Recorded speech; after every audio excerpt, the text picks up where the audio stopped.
Welcome back to Bumblebee, everyone. In this video, we're talking about our Egyptian friends once again as we count down our top 10 unusual jobs women had in ancient Egypt. And at number 10 is jewelry making. Egyptians saw deep spiritual significance in their jewelry, but also had a love of aesthetics, and those two things combined to create some of the most unique and lavish jewelry found in history. Worn to ward off spirits, protect health, bring good luck, and more, there were even certain colors and designs that were associated to certain gods and powers.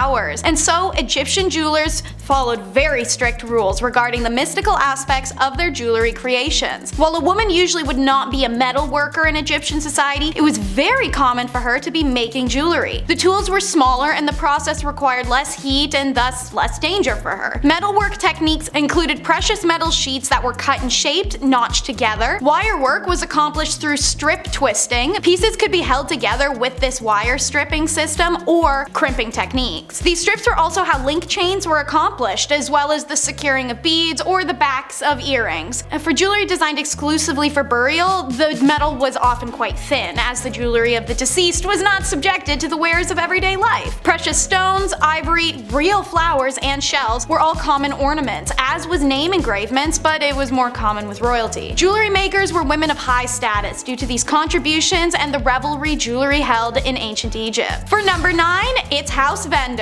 Recognized as an ancient heritage profession and was at its most popular during time periods of ancient Egypt where women were restricted from going out when married. These vendors would roam neighborhoods with buckets and baskets of product for sale: clothing, perfume, fabrics, snacks. Now, what was unusual is that the vendor was more often women than men, walking the streets alone, making these sales because many married women weren't allowed to go out walking the streets alone to make sales. You see the irony. Anyways, this profession found great popularity in single women, and many also were called upon to act as nurses in homes of the wealthy when needed. The career is named al-Dalala, but the idea itself has long been extinct with the freedom for Egyptian women to roam commercial districts. Number 8 is being a dancer. Ancient Egyptians loved their music and dance. They were celebratory, but also ritualistic at times. Farmers would dance to thank the gods for a good harvest. Dance groups would perform at banquets. People would go dance around the Nile in the lush season. The list goes on. Many men and women chose dance as a career, and it was a highly respected one. Dancing was considered an acceptable and normal part of life and even important to it. Most festivals were incomplete without it. In fact, dancing was such a revered career that dancers could start as a peasant and become a high status person from it, just like being a celebrity in the way that people would go to see them perform. Women at the time were even more revered for their grace, elegance, and acrobatics. This career had 7 types of dance: gymnastic, movement, pair dancing, imitative dance, which was like acting like animals, group dances like a historic cheerleading squad, dramatic dance was female exclusive and rested in illustration, war dances, grotesque dance, and then religious chant dances at temples, and lyrical dance, which was usually a depiction of lovers. Wig makers are number 7. Egyptians loved wigs for a reason that surprises many. It helped keep their heads cool. I mean, it also helped with hygiene and scalp pests and looking pretty, but the heat thing is what really gets folks. Many Egyptians had shaved or cropped hair, and the mesh-like base of a wig versus a headscarf allowed the body heat to still escape. And as said, wigs were also a great shield from lice or other invasive bugs. The hair used in the construction of wigs and hair extensions was always human and was either an individual's own hair or had been traded or bought. Hair itself was a valuable commodity ranked alongside gold and incense in a count list from the town of Kahun, which puts emphasis on the popularity of wigs. When hair was collected for a wig, it was thoroughly combed and then sorted into lengths individually. The Egyptians invented a variety of hairdressing tools, and the wig makers would take the time to braid or coil the hair depending on the wig style, coating each with warm beeswax and resin fixative so that it would harden when cooled. The job itself isn't unusual, more so the booming industry it had. Wigs weren't worn to this extent anywhere else at the time, and while yes, they were functional against the sun, they were more so aesthetic than anything. Individual braid and extensions could also be attached to someone's scalp for aesthetics. wigs, the way that box braids, twists, faux locks, and many other ethnic hairstyles are accomplished today. Wigs were made in a type of factory setting. Archaeologists have uncovered the remains of wig factories, wig boxes have been found in tombs, and multiple mummies have been found with wigs or braided in extensions. Number 6, we meet our ladies of the night. Unlike most ancient and even modern civilizations, selling intercourse is illegal or was highly governed. In ancient Egypt, this wasn't even close to the case, but rather the opposite in a peculiar way. Women who worked in the sexual industries were considered divine and respectable, as their career was considered to please the gods. They earned high status and lived in luxury. Working freely and openly, these ladies adorned themselves with red lipstick and eye makeup that differentiated themselves from other women. They were also tattooed, diamond-shaped dots along the thighs and on the fingers, or images of the god Bes. When the French invaded, they brought STIs, and they spread rapidly through the brothels, and this prompted the French authorities to introduce a law forbidding French troops from entering the brothels or having these ladies in their rooms. Guess those ladies were hard to resist, because anyone who offended the law received death penalty. Number 5 are the wet nurses. Wet nurses are found in all statuses and were for all statuses. One common denominator though is that the career kind of really sucked. Pun intended. So, first, their social status was always determined by the status of who they were breastfeeding. Royal family? Congrats on your special privileges, statues, private quarters, and your own tomb in the family pyramid. Also, her family would receive special perks as an extension of her. Now, royal families only wanted high status wet nurses, and while it's not clear how they were chosen, evidence suggests some kind of blood tie or faint familiar relation. Most wet nurses were from marginalized families in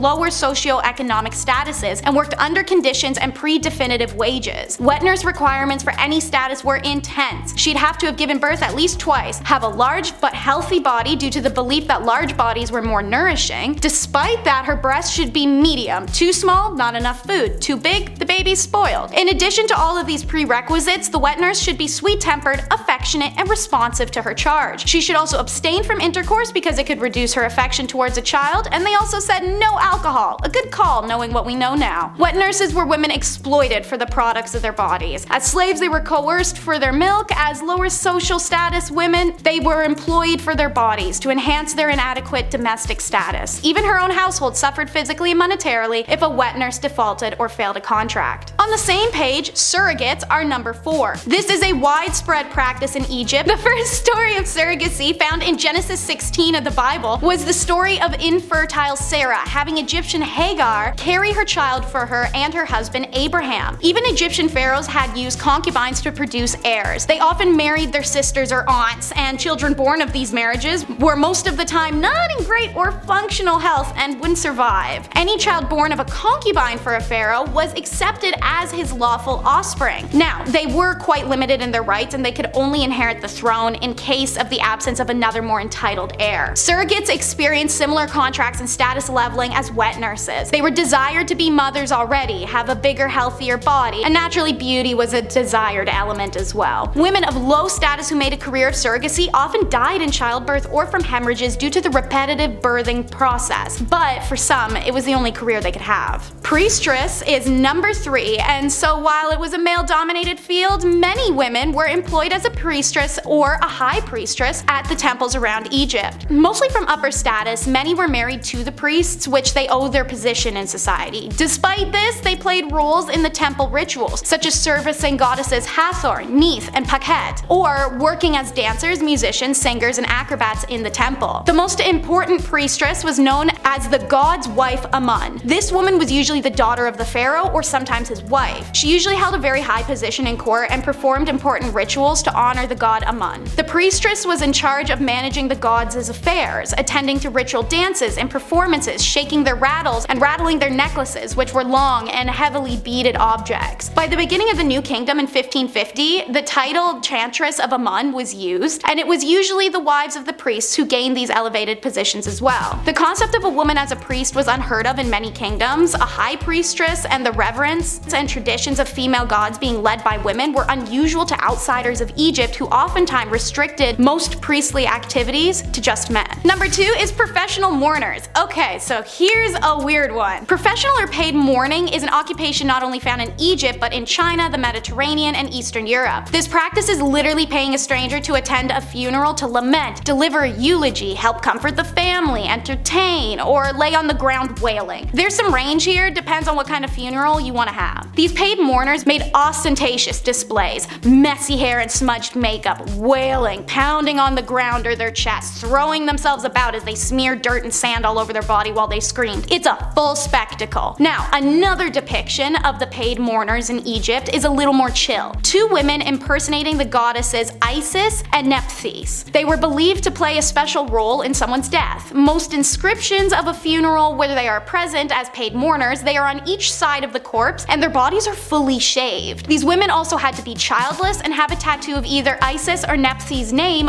on their shoulder. Most evidence of professional mourning is seen in pyramids and tomb inscriptions, such as women holding their bodies dramatically in sorrow, braced over a casket with tears flowing. If you were a theater kid, this was definitely the type of job for you. And number 1, it's the female physician. Egypt is a difficult one with historians. There's been a lot of largely ignored discoveries due to the opinions of those who found them. The evidence of women in ancient Egyptian medical fields is part of that because, as it turns out, their physicians were actually primarily women. Evidence shows women in the medical profession going back into early dynastic period Egypt when Merit Ptah was the royal court's chief physician in 2700 BCE. She was the first female doctor known in world history, but there is another unnamed female physician who is listed to be the head of the Temple Neith Medical School in 3000 BCE, so maybe not. But either way, the first female doctor was in ancient Egypt. Women were highly respected throughout Egypt's history, and many of their goddesses represented facets of health. Neith has been associated with the invention of birth, and Hathor represents fertility. 4 deities associated with healing are Heka, Sekhmet, Serket, and Nefertum, which are all female. So, bizarre claims you may have heard that no women are involved in Egyptian medicine don't accord with the values of their civilization, which were incredibly equitable. By this reasoning, there were no women involved in anything of note anywhere in the world until the modern era, because history books make no mention of their contributions. But it's all up to say. Well, thank you so much once again for watching. I'm your host, Teresa, and remember to like and subscribe to see more Bumblebee content.